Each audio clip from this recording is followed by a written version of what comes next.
तुम्हें कुछ होश भी है या तुम सिर्फ घर के कामों के लिए बनी हो? कहाँ ध्यान रहता है तुम्हारा? सास बन चुकी हो लेकिन अकल ढेले भर की भी नहीं है।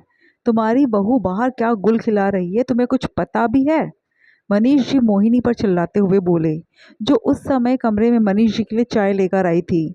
चाय टेबल पर रखते हुए वो हैरानी से बोली, क्या हुआ जी, इतना गुस्सा क्यों हो रहे हो? क्या कर दिया जानवी ने? अरे वो अपनी सहेली की शादी में गई है तो क्या नाचने के लिए गई है?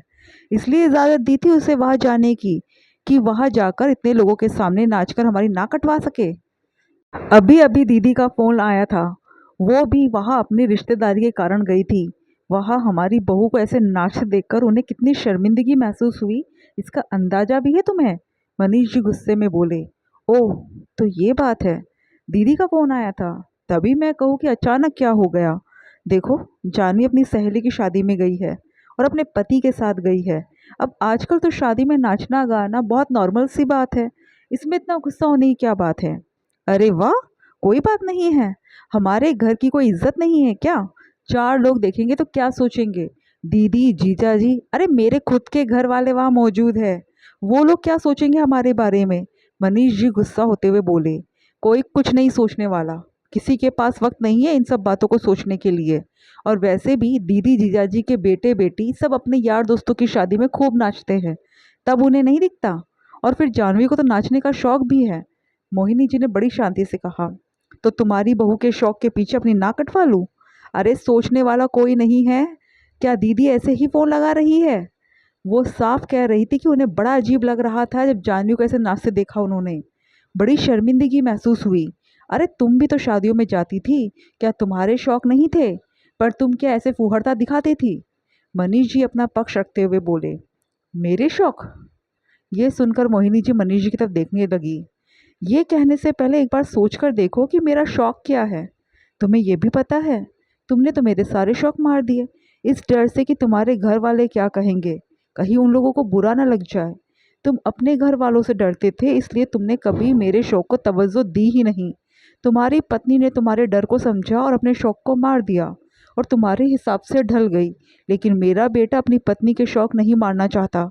अब उसका पति उसके शौक पूरे कर रहा है तो किसी को बोलने का भी हक नहीं। मोहिनी के जवाब से मनीष जी चुप हो गए। आखिर वो गलत तो नहीं कह रही थी।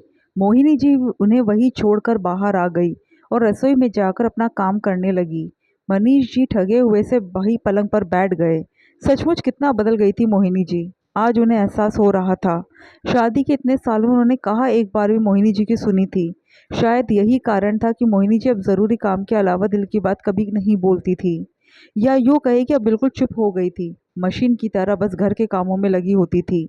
जब शादी होकर मोहिनी जी आई थी तो कितनी अल्हड़ सी और खुश मिजाज थी। काम में भी बड़ी स्फूर्ति थी, बहुत जल्दी फटाफट सारे काम निपटाती थी। ज़्यादा ऊंचे ख्वाब भी नहीं थे उनके, छोटी छोटी चीज़ों से ही खुश हो जाती थी। बस दो ही शौक थे, और वो ही बहुत बड़े नहीं थे, बहुत छोटे छोटे से थे। एक तो गाने गुनगुनाना और दूसरा चाट पकौड़े की दुकान पे खड़े होकर गोलगप्पे खाना।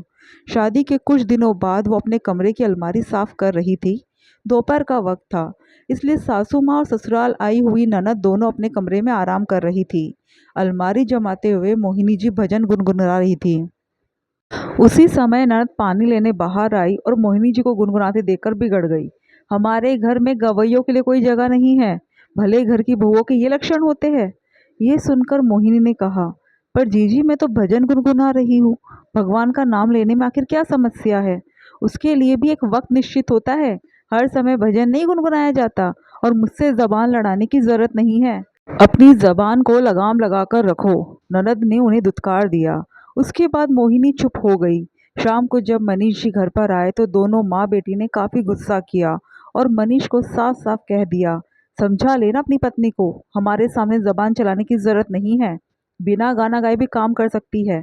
तब मनीष जी ने मोहिनी को ही समझा दिया कि घर में किसी को भी गाना गुनगुनाना पसंद नहीं है, इसलिए आइंदा वो इस तरह की हरकतें ना करें। ऐसे ही एक बार मोहिनी जी मनीष जी और अपनी सासू माँ के साथ किसी रिश्तेदारी में शादी में गई थी। वहाँ गोलगप्पे भी थे। ये देखकर उनका भी मन मचल गया। वो भी गोलगप्पे खाने के लिए बाहर जाकर खड़ी हो गई।